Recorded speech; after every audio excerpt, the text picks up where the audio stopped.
In this short tutorial, we will learn how to download and view the Student Progress Report in the LMS.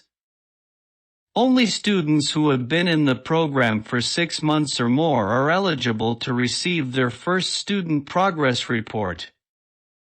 After your first report, subsequent reports will be published quarterly, which means a new report every 3 months. The Student Progress Report shows your current benchmarks and overall level, as well as your attendance record by period. Additionally, the report outlines your progress in language skills and core competency areas over the past few months, and the learning plan set by your teacher for the next quarter. The progress report is for your personal development only and does not replace the link certificate as a proof of your language skills.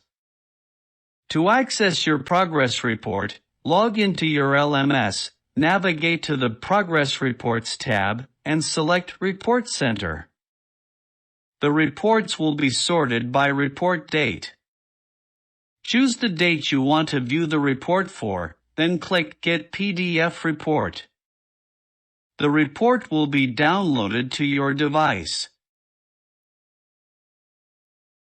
When a new progress report is published, you will receive an email notification.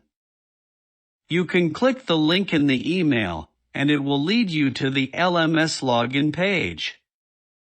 From there you can download your report from the Report Center.